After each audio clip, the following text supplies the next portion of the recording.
Booker the drive, gets inside, leads in, back away and stolen by Holiday. Phoenix has the foul, and a ball throws it down. And a foul. Working against Butler, got downhill, couldn't punch it. Bam says, get it out of here. Adebayo, sky high with the block and rejection. That's why he's NBA All-Defensive Team. To Caldwell Pope inside, he's tied up by Green. Throws it back up top, James puts up the three. Oh, it's gone! LeBron James from downtown as the shot clock expires. Gets it into Durant. Here is Durant moving on Tucker. He turns, he shoots.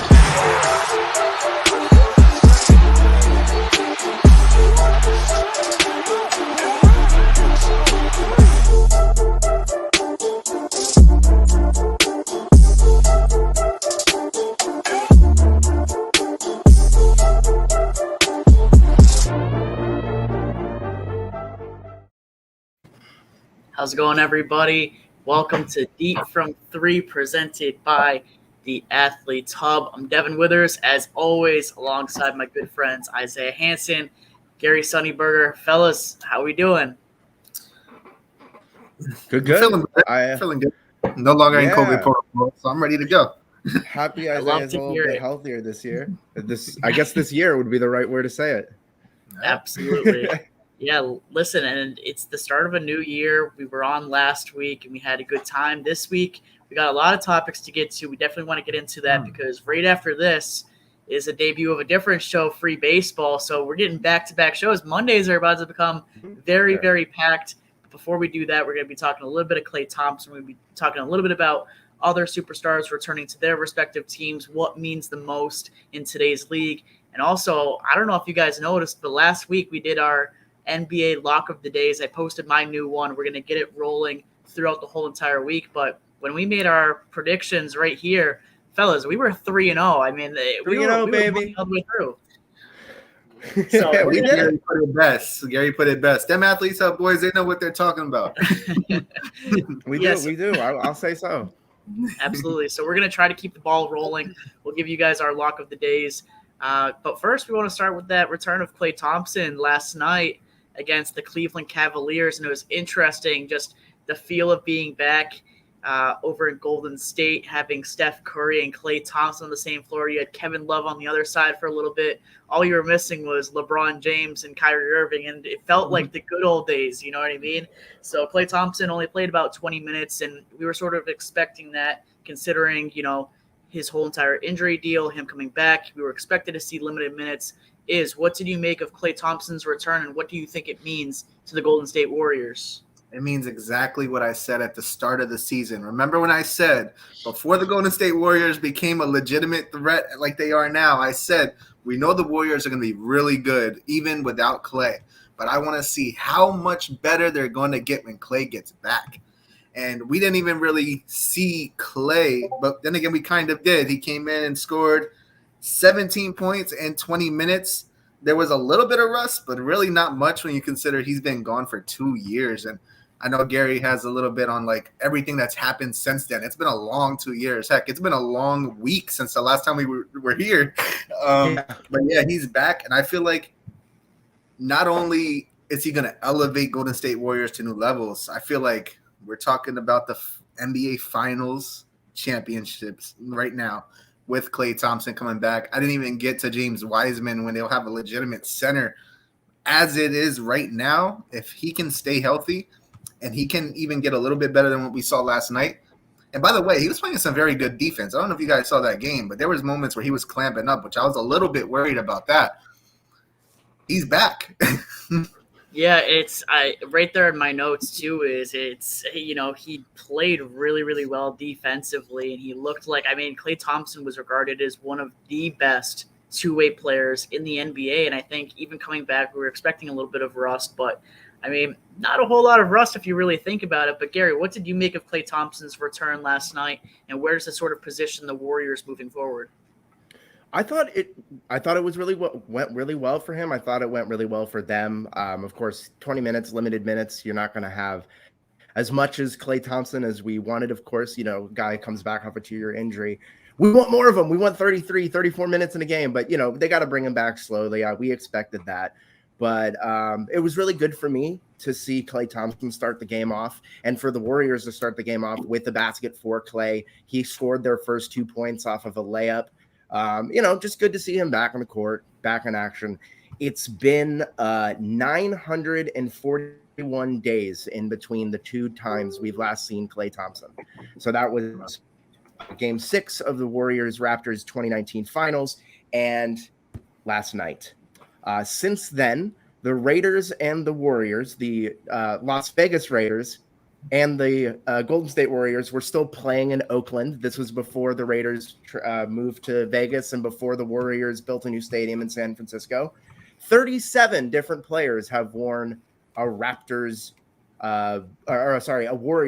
uniform. So 37 different players. There's only 5 left on the team from when Klay last played. And I believe off the top of my head, that's Steph, Draymond, Iguodala, Kevon Looney, and Damian Lee. Those are the 5 players. And Iggy, and speaking of him, was on a different team for 2 straight seasons.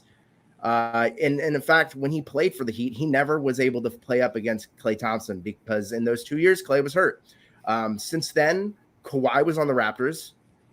Westbrook has played for 3 different teams. Him and Paul George were both all-stars in Oklahoma City.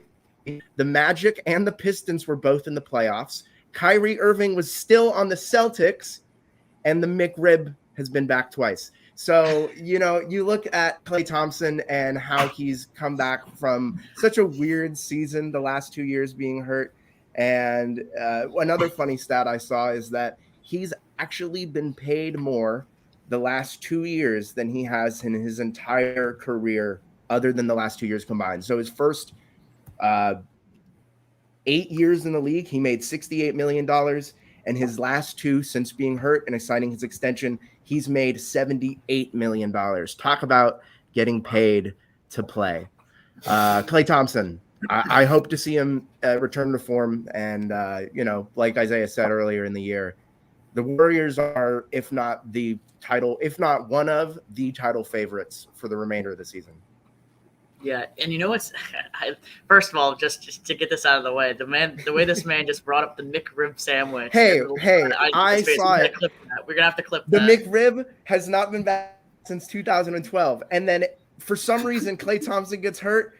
Bam, twice. They released it twice. They took it away. They gave it back. Took it away. They gave it back. You hear that, McDonald's? Get this man a sponsorship. I'm loving it, no doubt. Yeah, listen, Klay Thompson last night, it's a game that most people tuned themselves into because it just had that nostalgic feeling of just Steph Curry and Klay Thompson being back on the floor, the standing ovation, him hyping up the crowd. There definitely was a little bit of rust. He committed 3 different fouls, had 2 different turnovers across 20 minutes played. You sort of expect that for somebody who hasn't played, a competitive game in that, span of time. But like Isaiah said, he played very well defensively, I felt like, both in the zone, both, in the man-on-man situation. And then he shot, 7 of 18 from the field. He was definitely taking, as many shots as he could with that home court advantage. And then he was 3 of 8 from the field or from 3-point range. I was lucky enough to bet on Warriors money line plus Klay Thompson to hit three or more threes in that game. They put him back out there for the fourth quarter. I wasn't sure if they were going to do it because he had 2 threes going into the final quarter. But Gary, let me ask you this: is Klay Thompson returning to his team the most impactful return that any superstar can have, or do you have your eyes on somebody else? I've as much as we do think Klay is of course a very impactful player. The team that I was and the player I was looking at for the most impactful return is the man of a lot of people's conversation, not just basketball, but the world in general, Kyrie Irving. A couple nights ago against the Pacers, after a 19-point comeback, they were down. Kyrie had 22 on 9 of 17 shooting. And you watch the games and you just see, you could literally put on the court with James Harden, Kevin Durant, and Kyrie Irving. And we'd go crazy. We would still probably average 110 points per game. They're just that good. Blazers, who have some less than stellar perimeter defenders. And to me, Kyrie Irving is an X factor, not only for the Nets, but for the NBA in general. If we have a Nets team in the playoffs, NBA teams take them as seriously. And even though he's not able to play home games, I still think that the introduction of him back into the team can bring this team to already a great team to another level. With the 15 games, and this is the other thing I love, in 15 games that the Kyrie, KD, and Harden. So in the amount of time, only 15 games, they are plus 114 in 349 minutes. They have an offensive rating of 130 points per 100 possessions, which would be the best ever. And it's basically like winning a game by 16 points every single night. They are absolutely smashing teams with the three of them on the court, and you can't double team any of them because you have two other masterminds right next door. I just don't see anybody beating this Nets team if we can actually see Kyrie, KD, Harden combo that stays on the court. There's a little bit of competition in the West there with the Warriors coming back. So does anybody have any issue with Kyrie coming back and possibly making the Nets the best team in the league? Do you guys have any rebuttal for that? Because I don't see a way that we can look at the NBA differently if he's on the court. Just absolutely destroying teams. There's nothing else I can say. They're the best team in the NBA with him on the floor. Yeah, and it's interesting. So, Isaiah, let's hear it. He says, bring on the rebuttals if you have one. Do you have a rebuttal to that? So I want to ask the question to my good friend Gary really quick. Yes. So are you right now claiming the Brooklyn Nets as the championship favorites if Kyrie Irving Yes. If Kyrie Irving can be on the court. At the beginning of the season, I was on the favor for the Milwaukee Bucks because I had no idea when Kyrie was coming back, what he would look like, who he was going to be. But if right now we get Kyrie Irving for, say the Nets get home court advantage and they have to play 4 games, a series at home, even then, those 3 games that Kyrie Irving is on the road, I do not see another team beating this Nets squad. I just don't. I don't see another team beating it, even with the Warriors out West, even with how good the Phoenix Suns have been this year, even with the Milwaukee Bucks or the Chicago Bulls. It's the Nets, and I don't see any other way around it. So I respect your formula for answering the question because it is the correct formula. The player that you have to give the answer for that's going to give you the most impact has to really deliver you a championship for the most part. Like, who's going to take you farther, right? And you mentioned the 15 games that James Harden, Kevin Durant, and who's the other guy? Oh, Kyrie. Yeah. Okay. I've only seen him a few times. I kind of forgot who he was. I forget what he looks like in a Nets jersey. But I got a team that I just got done talking about not too long ago that's been spending years together, and they won multiple championships together. And I have a lot more confidence in seeing these guys together than I do with the Brooklyn Nets. Like you said, 15 times versus a machine that's been running and has added to, like, even without Klay Thompson, I might have them in the NBA Finals. But with Klay Thompson, they're not, I'm talking about the Warriors knocking off the Brooklyn Nets. And a matter of fact, I'm not even positive that the Brooklyn Nets get to the NBA Finals. I'm sticking with the Milwaukee Bucks. Okay, you got that dude Giannis Antetokounmpo over there, with Chris Middleton and Drew Holiday stepping up, and you got another well-oiled machine. They played a lot more than 15 games together. In fact, they also won a championship together. So I'm going to stick with it, especially if Kyrie is only playing on the road. Now, I will concede this. I would feel a lot more worried if I knew that Kyrie was going to play every game and I knew everybody was going to stay healthy, and I didn't think that KD was going to hit a little bit of a wall because he's, putting in a lot of work right now. If I knew that James Harden was going to be James Harden all the time and not Honey Bun Harden half the time, then I might agree with you. But because I don't agree, because I just don't see it happening, Klay Thompson is the guy that puts the Warriors over the wall. And I had the Bucks winning the finals, I will concede, early on in the season. But they're still going to be there, but they're facing the Warriors, and I got the Warriors knocking them off. The NBA would be a lot different if we had the injury slider turned up. That's all I'm saying. The injury slider. There you go. Well, listen, fellas, you guys both make very interesting cases, but here's my problem with both.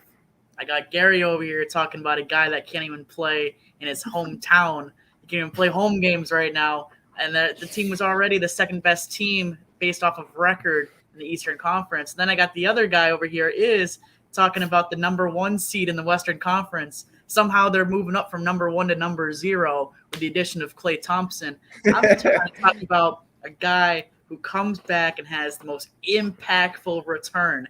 And I think the room for error that the Los Angeles Clippers can have if Kawhi Leonard is able to return in the middle of April, which is what experts are saying right now, that 9-month recovery from a torn ligament in his right knee puts him on track to return for the playoffs if he wishes to do so.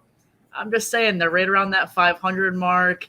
You know, the Clippers have been up and down. I've been talking about a team that might surprise everybody. It was the first show that we did, a team that might surprise everybody. Now the team's without Paul George and Kawhi Leonard. They're still around that 500 mark. Right now, if the season were to end today and we were to go into the playoffs, they would be in a playoff series in the play-in tournament against the Minnesota Timberwolves.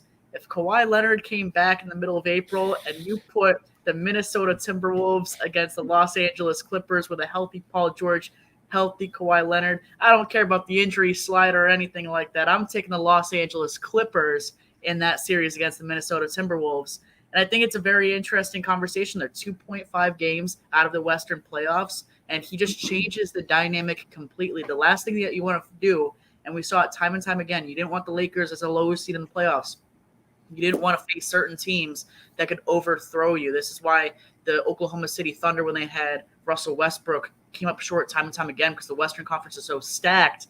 Kawhi Leonard returning changes the dynamic completely because with Kawhi Leonard this season, if he played a full season, that's not a number 7 or number 8 team in the playoffs. That's up there with the number 3 and number 4 teams. So the competition gets a lot more heated if Kawhi Leonard is able to return. Does he return? Who knows? If he does return, does he play a full 40 minutes a game? Probably not.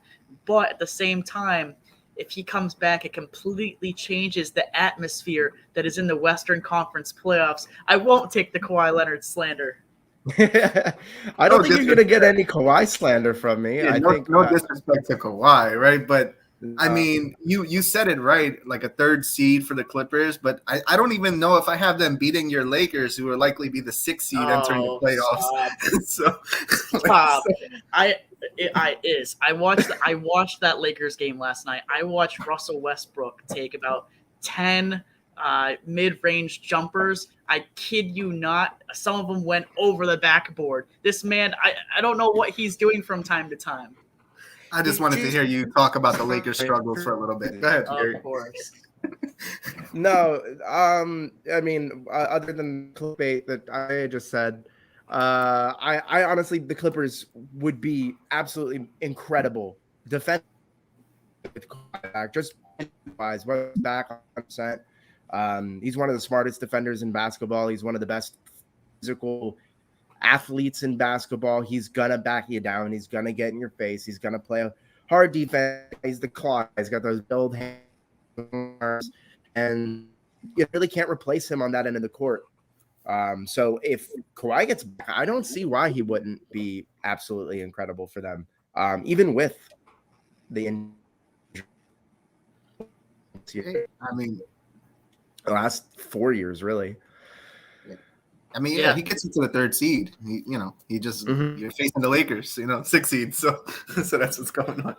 Absolutely. And as we sort of transition, I want to remind everybody to go to theathletehub.org. You guys got to check out all these great pieces. There's been a lot of heavy NBA pieces out there, and we actually recently had a piece come out today from our guy Isaiah, who reflected on the Julius Randle versus the New York Knicks fans from a couple of days ago, where RJ Barrett hit, the game-winning buzzer beater shot. Electric game all around. It felt like a playoff game, but the real headline came from Julius Randle giving that old thumbs down to the fans when he was getting booed, even though he picked up his play during the later stages. But Isaiah, walk us through sort of what your takeaway was from that game, the whole entire Julius Randle and Knicks situation, and how you sort of move on from that. So I wasn't too surprised at the fans booing Julius Randle. I was a tad surprised at his response because I just kind of thought he had a little bit of a thicker skin than that. He always struck me as one of those rugged guys, one of those hard, heavy hitting dudes. But unfortunately, like I said in the piece, the Knicks were in the headlines for the wrong reason, which gave me flashbacks to how it used to be back in the old days with James Dolan. Basically like the Cowboys of the NBA, unfortunately. I hate to say it. But I think it's time to move on. Randall has apologized. You like that jab at the Cowboys? That was good. That was really good. Yes. So, but it's time to move on. Randall did apologize. He said, "Hey, we say things that we regret to people we love all the time." Whether it's he or his publicist, if he could just use it to get some wins. I will say I was hoping this could be kind of like the Aaron Boone thing with the Yankees. My guys are savages in the box to kind of just change the season a little bit. And we got knocked down by the Celtics the next game. So unfortunately, it didn't really have that effect per se, but I do hope it can motivate. But unfortunately, it overshadowed that amazing shot by RJ Barrett. Let me just say, these Knicks and Celtics games have been really good the past season and a half. These games have been heavy hitting. Jaylen Brown is like Slender Man coming out there. I hate seeing him come off the court because I know he's going to do some damage. But hey, man, it is what it is. Yeah. Next season is not over. We're still in playoff contention. We're right there with the Lakers. I don't care what anybody says. I was surprised as it. No, go ahead. No, go ahead. Go ahead. You were talking Celtics Knicks. A little stat I heard earlier today per Zach Lowe from ESPN. Evan Fournier scores 35 points per game against the Celtics and 11 towards the rest of the league. I don't know what you want to have, but there's a little bit of revenge toward there. Maybe tune into those, for betting people, for people who are looking to put some money down. You see Celtics Knicks, you see that Evan Fournier under 20 points. I don't know. Maybe just throw that in there. Sorry, Devin, what were you going to say? No, I was going to say, you're absolutely right. I remember when the betting lines came out on that specific day, a lot of people were buying the dip. I think the over-under was 9.5 points or something like that for Evan Fournier, and he hit probably within 5 minutes of the first quarter. And that's one of my biggest regrets. It was everyone was saying these huge stats about how many points he averages versus the Celtics. The Celtics are the team he has to play against for him to hit. And I was like, all right, well, I'm not putting money on this Evan Fournier guy. I'm not putting my money where my mouth is right there. But I don't know. The next time that these two teams square off, I'm definitely going to have to, I think. As a Knicks fan, go for it. Sorry, I keep interrupting. I was real quick. As a Knicks fan, if you're going to beat down one team only, let it be a Boston team. The dude scores 0 points on the January 4th, and then he on the 6th and scores 41 against the Celtics. Go from 0 to 41 in 2 days. A game of averages. Yeah, it's crazy. Hey. But this was sort of what I was going to say to you, because in the very first paragraph, I think it is, of your article, which everyone obviously can check out at the athleteshub.org, you talk a little bit about just the frustrating start to the season for the Knicks. And right here in my notes, I have, just the pressure of playing in the New York, atmosphere. How many Yankee games have me and you watched where fans are booing Giancarlo Stanton for striking out for the 1,000th time? You know what I mean? So it's booing New York players in their home stadium is just typical. I don't know how to put it. These are star players, and it's not how they deserve to be treated. But at the same time, the standards of playing for a New York team, I feel like, are a lot higher than playing for a small market team at the same time. So it's interesting that Randall responded the way that he did, like you said, because you don't really see Giancarlo Stanton do that kind of thing. But yeah, I was definitely very interested to read through your piece. I thought you had a lot of great takeaways from it. Thank you. Look, you can either be like Giancarlo or you could be Javi Baez. You pick. And unfortunately, I think Randall's somewhere in the middle, because I don't think he's as extreme as Baez, but he's definitely not Giancarlo level yet. So hopefully he works on that. Yeah. No. Do you feel a responsibility as a Knicks fan to hold these the other fans accountable for when they do stuff like this? Because as a Heat fan and as a Miami sports fan, we're a lot more relaxed when it comes. We're used to being bad, is what I'm saying. So we're a lot more relaxed when it comes to players who aren't that good or someone who's struggling, unless that person's name is Duncan Robinson. Miami fans seem to be a lot more laid back when it comes to that kind of stuff. Do you feel it might be something with the city, with the expectations the team has? What makes it so that you see the same thing with Philly?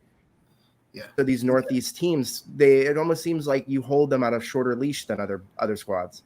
Yeah, and actually, I mean, if we had 2 championships in the past 10 years, I feel like we'd probably be more relaxed too. But the fact that we haven't had a championship in my lifetime, my parents' lifetime, and we haven't even been to a finals, I think that's just a lot of frustration. But I do feel responsibility to come at my Knicks fans because, like, you finally have a guy who has brought you back to relevancy. Don't do him like Carmelo Anthony. You need to treat these guys with respect. It sends a message across the league to any stars coming to New York that we're going to take care of you. But on the other side, you don't expect to get cheered if you're playing badly. That's just not going to happen. But maybe we could take it a little bit easy. Don't go ahead and spit on Trae Young. Like, that's not cool either. So we got to find a nice little median here and go for it. Yeah, it's interesting that Gary brings up too. That Miami, at least for them, a lot more relaxed, and I feel it's a lot more relaxed in different. For different cities as opposed to. We don't show up to the game until the second quarter. I mean, that's really Miami fans will trickle in. We're like Yeah, and the thing is, like you said too, you're like, oh well, Miami, we're used to being bad. I mean, Miami, unless you want to include the fact that New York won their soccer championship with New York City FC. Before that, the last championship to come from New York was the New York Giants in 2011. And then all of a sudden you're looking at Miami. Miami's is, the Miami Heat days of LeBron James and Dwayne Wade and Chris Bosh and all of them. So it's been a couple of years. 1973. It's not like it's been, and the Knicks get. They're bound to, or not the Knicks, but the Yankees are bound to get a championship at least once every 10 years on average. With the money the Yankees spend per year, something's bound to happen soon. So, with the amount of championships they've had, New York might hold them to a different standard. I just know personally, from my opinion, we got LeBron and we got D Wade. Those were our saviors. But until then, there's a lot of Miami fans yelling at Dan Marino for win. So. Yeah, absolutely. Yeah, and it's definitely an interesting dynamic over in New York right now. And as we sort of wrap up the show, like I said, we promised we were going to try to put our money where our mouths were. We went 3-0 last week on our props, and I ended up putting bets on everything that these guys said and made a good little bit of cash. I'm looking forward to what they say this week. I didn't really get the chance to reflect on or do any deep dives on, what they had. But Gary, let's start with you. NBA lock of the day. Where are you putting your money? Today I've got Kevin Porter. He is playing the 76ers. The over-under is 13.5 points. And personally, I will be taking the under on the 13.5 points. The last couple games hasn't really been a lot of the reason being is because Jalen Green has been back for Houston. And with Kevin Porter Jr. kind of taking a step back in the offensive role, the last 3 games, he's scored 9 points, 11 points, and 9 points. That isn't on great shooting. He's shooting 10 of 22, 10 of 22, 10 of 21, something like that. I'm trying to do math in my head right now. But I just don't see him really having as much of an impact as he did in the past because of the minutes opportunity he'll lose out on. Jalen Green's been very good the last couple of weeks ever since coming back from his injury. And so I just see Kevin Porter Jr. not really fitting up the snuff with the rest of the offense as he has previous in the season, along with him and the coaches not really getting along. He was suspended with Christian Woodladeo. And I just see his role decreasing more and more throughout the season. He hasn't scored over 11 since December 28th. And yeah, I would take the for Kevin Porter Jr. at 13.5 points. Yeah, and it's a great bet too. I've seen that trending in the last couple of hours as well. Oddly enough, and I didn't even tell you about this, was yesterday I bet on Kevin Porter Jr. under 24.5 for points, rebounds, assists. And he had a very nice third quarter that put him all the way up to about 23. And then I was like, okay, well, like, there's no way he's not going to hit this. But then the Rockets looked absolutely horrible yesterday, went down by about 25 to 30 points to the Timberwolves, could not grab any rebounds. They were giving up points all over the place. Just the pace that the Timberwolves were setting, complete mismatch altogether. And they didn't even put Porter Jr. in for the last 7-8 minutes of the game. They just let all the backups stay in the whole entire time and gave everybody else minutes. So I think you could definitely be right. If this is a runaway game against the Rockets, then I think that the minutes actually might be minimized for someone like Porter Jr., who, like you said, has had a little bit of controversy with the coaching staff, hasn't really earned his spot in the starting lineup, I think, but I think he has to go in there anyways. Just because of the lack of depth that they really have. Jalen Green's really the guy that's going to be taking those shots instead of Porter Jr., especially from the outside. I just don't see a reason that you would expect Kevin Porter Jr., not just that he can't score, because I'm not the biggest fan of his game per se. He is a very talented player, but you just have to look at it from a shots allowed to be taken standpoint. When you've got guys in the offense who are the second overall pick, who their main attribute is being a high volume scorer, Kevin Porter Jr. is not going to get as many shots as he has in the past. Also, with him playing a lot more of the point guard position, depending on the night, he might be more looked at as a facilitator this game, other than the guy who needs to be scoring 25 points. So that half, I would see under just on the basis of shot attempts that he's probably going to have, because he's not going to shoot over 15 times a game, and the likelihood of him hitting more than half of those is pretty slim. Yeah, absolutely.